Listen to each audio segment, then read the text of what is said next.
بسم اللہ الرحمن الرحیم الحمدللہ رب العالمین والصلاة والسلام علی اشرف الانبیاء والمرسلین سیدنا و مولانا محمد وعلی آلہ الطیبین الطاہرین المطہرین والصحابۃ المنتجبین ومن تبعہم بإحسان الی یوم الدین۔ شیخ عارف کریں گے؟ Sheikh Arif, would you like to come? Would it be easier? Mufti Saab is going to speak in Urdu, but we will translate, inshallah. فدق کا جو قضیہ ہے یہ تاریخ کا نہیں ہے، یہ پیغمبر کی جائیداد اور نبی اکرم کی بیٹی اور پہلے خلیفہ کے درمیان ایک قضیہ ہے، اور ہمارے لیے رہنما کتاب جو ہے وہ کتاب اللہ ہے، نہ نہج البلاغہ ہے، نہ بخاری ہے اور نہ اصول کافی ہے۔ بنیاد جو ہے وہ قرآن ہے، تو ہم نے یہ دیکھنا ہے کہ اس مسئلے پر قرآن ہماری رہنمائی کیا کرتا ہے۔ یہاں شیعہ اور سنی کے درمیان یہ معاملہ چلتا ہے کہ سنی یہ کہتے ہیں کہ رسول اللہ کی تو یہ پراپرٹی تھی ہی نہیں، یہ تو مال فے تھا، تو جب رسول اللہ کی ملکیت ثابت نہیں تو وراثت کہاں سے آ گئی؟ اور بقول شیعہ کہ اگر انہوں نے ہبہ کیا ہے اپنی بیٹی کو تو اس مال کے مالک نہیں تھے تو ہبہ کیسے کر لیا ہے؟ تو قرآن جو شیخ رجانی نے اور شیخ عبدالحمید قصوری نے جو آیت پیش کی ہے سورہ الحشر کی، اسی کے اندر رسول اللہ کی ملکیت ثابت ہے۔ ما افاء اللہ علی رسولی منہم فما اوجفتم علیہ من خیل ولا رکاب ولکن اللہ یسلط رسلہ علی من یشاء۔ میرا پوائنٹ یہ ہے، یسلط رسلہ، تسلط کیا ہے؟ علماء بیٹھے ہیں وہ کریں گے، علماء بیٹھے ہیں وہ جانتے ہیں کہ تسلط کیا چیز ہوتی ہے۔ تو یہ تسلط کا جو لفظ ہے یہ پیغمبر کی ملکیت کو ظاہر کر رہا ہے، ایک یہ پہلا پوائنٹ ہے۔ دوسرا یہ ہے کہ کیا نبی کی وراثت ہوتی ہے یا نہیں؟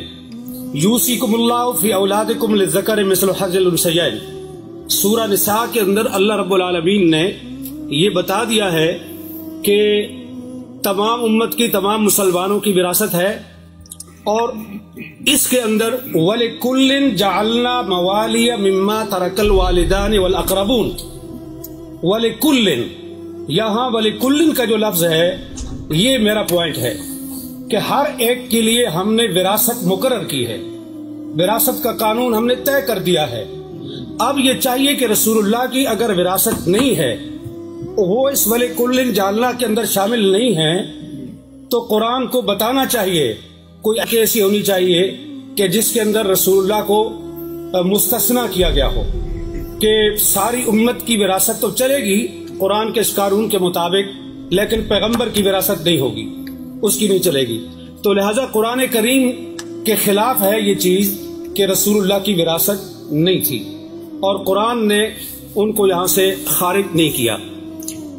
اب حضرت ابو بکر رضی اللہ عنہ نے حضرت فاطمہ کے کلیم کو رد کرنے کے لیے جو روایت پیش کی، بخاری میں بھی ہے، مسلم میں بھی ہے، دوسری تمام شیعہ کتابوں میں بھی ہے اور سنی کتابوں میں بھی، اس کے اندر 3 پوائنٹ ہیں۔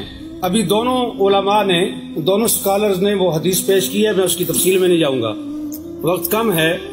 اس کے 3 اجزاء ہیں۔ پہلا جز یہ ہے کہ انبیاء کسی کے وارث نہیں ہوتے، یعنی وہ اپنے والدین کی وراثت نہیں لیتے۔ دوسرا پوائنٹ یہ ہے کہ انبیاء کی وراثت نہیں ہوتی، ان کا کوئی رشتہ دار اور ان کے کوئی قریبی جو ہیں عزیز، وہ ان کی وراثت نہیں لے سکتے۔ اور تیسرا پوائنٹ یہ ہے کہ جو کچھ انبیاء چھوڑتے ہیں وہ صدقہ ہے۔ اب یہاں سوال یہ ہے کہ انبیاء کی وراثت نہیں ہوتی، تو رسول اکرم صلی اللہ علیہ وآلہ وسلم نے اپنے والد گرامی حضرت عبداللہ بن عبد المطلب کی وراثت لی ہے۔ اس میں 3 چیزیں تھیں، ایک وہ ان کا مقام تھا جو ان کا آبائی مقام تھا، دوسرا ام ایمن جو لونڈی تھی، اور تیسری چیز جو ہے وہ تلواریں اور اونٹنی تھی۔ بعض کہتے ہیں ایک سے زیادہ اونٹ تھے، بعض کہتے ہیں ایک تھے، چلو ایک ہی صحیح، ہم ایک ہی پر اتفاق کرتے ہیں۔ تو یہ وراثت تھی رسول اللہ کے والد کی۔ رسول اللہ نے یہ وراثت اپنے والد سے لے لی، تو یہ کیسے وہ کہہ سکتے ہیں کہ انبیاء وراثت نہیں لیتے؟ آپ بچپن میں وراثت لے چکے اور نبوت ملنے کے بعد آپ نے کہا ہم کسی کے وارث نہیں ہوتے. یہ دونوں باتیں ایک دوسرے کے متضاد ہیں. یہ قول اور یہ عمل یہ دونوں ایک دوسرے کے خلاف ہیں. تو رسول اللہ نے اپنے والد کی وراثت لی ہے، لہٰذا یہ بات درست نہیں کہ انبیاء کسی کے وارث نہیں ہوتے. دوسری چیز ہے کہ انبیاء کی اولاد جو ہے اس کی کوئی وارث نہیں ہوتی، وہ وارث نہیں ہوتی تو وہ وارث سلیمان و داؤد. اور حضرت زکریا علیہ السلام نے جو کہا کہ انی خفت الموالی من ورائی، یہ علماء کے لیے یہ لفظ جو ہے یہ قابل غور ہے اہل علم کے لیے، کہ حضرت زکریا یہ کہہ رہے کہ انی خفت الموالی، میں موالی سے ڈرتا ہوں، مجھے ڈر ہے، اس لیے میں تجھ سے مانگ رہا ہوں کہ مجھے ایک وارث چاہیے.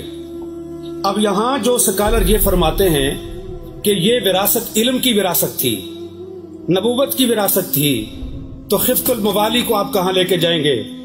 کیا حضرت زکریا کو اپنے موالی سے یہ ڈر تھا کہ وہ میرا علم چھین لیں گے، میری نبوت چھین لیں گے؟ انہیں ڈر اس چیز کا تھا کہ جو میری پراپرٹی ہے اور جو میری جائیداد ہے میرے بعد میرے موالی اس پہ قابض ہو جائیں گے، اور اسی لیے انہوں نے یرثنی و یرث من آل یعقوب یہ انہوں نے مانگا. اور اسی چیز کو حضرت فاطمہ نے حضرت ابوبکر کے سامنے یہ پیش، وہ صحیح معنوں میں موالی تھے، ہماری پنجابی زبان میں موالی کہتے ہیں، موالی لو. خلاصہ کر سکتے؟ جی بالکل خلاصہ کر. پچھلی ساری تو گزارش یہ ہے کہ یہ ہے قرآن، اور یہ کہہ رہے ہیں ڈاکٹر علی کے وقت نہیں ہے تو میں اس کو مختصر کرتا ہوں صرف تاریخی لحاظ سے ایک چیز پیش کر کے، کہ حضرت ابوبکر اور حضرت عمر کے دور میں گورنمنٹ کے قبضے میں رہا فدق. حضرت عثمان نے سارا مروان کو بخش دیا. اگر مسلمانوں کی پراپرٹی تھی تو تیسرے خلیفہ کو یہ حق کس طرح تھا کہ وہ مروان بن الحکم کو سارا دے دے؟ پھر حضرت عثمان کے بعد امیر شام معاویہ بن ابی سفیان کا دور آیا. انہوں نے حضرت عثمان کے بیٹے اور حضرت اس کو مروان کو اور اپنے بیٹے کو، ان تین کے درمیان فدق کو تقسیم کیا جناب معاویہ بن ابی سفیان نے. عمر بن عبدالعزیز آئے، انہوں نے یہ، اور پھر مروان نے یہ جائیداد وراثت کے طور پر اس کی اولاد کو پہنچی عبدالعزیز بن مروان کو، اور اس کے ذریعے سے حضرت عمر بن عبدالعزیز تک پہنچی. عمر بن عبدالعزیز نے سارا فدق جو ہے وہ اولاد فاطمہ کو واپس کیا، یہ کہہ کر کے کہ یہ ان کا حق ہے، ان کے ساتھ زیادتی ہوئی ہے. اب سوال یہ ہے کہ فیصلہ حضرت ابوبکر کا درست تھا، فیصلہ حضرت عثمان کا درست تھا، فیصلہ عمر بن عبدالعزیز کا درست تھا، اور اس کے بعد کی تاریخ انہوں نے بتا دی. یہ مامون الرشید تک پہنچتا ہے، اور مامون کے بعد پھر حکومت کے قبضے میں آیا، اور پھر آج تک بنو فاطمہ کو وہ واپس نہیں مل سکا. تو یہاں میرا پوائنٹ یہ ہے کہ یہ جو حدیث پیش کی جاتی ہے یہ قرآن کے خلاف ہے. اہل سنت کے محدثین کے اصول کے مطابق قرآن پر پیش کرو، درایت پر پیش کرو. اگر اس لحاظ سے روایت ٹھیک ہے تو قبول کی جائے گی، ورنہ اس کو رد کیا جائے گا.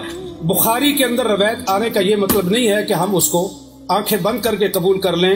یہ روایت قرآن کے سریعن خلاف ہے.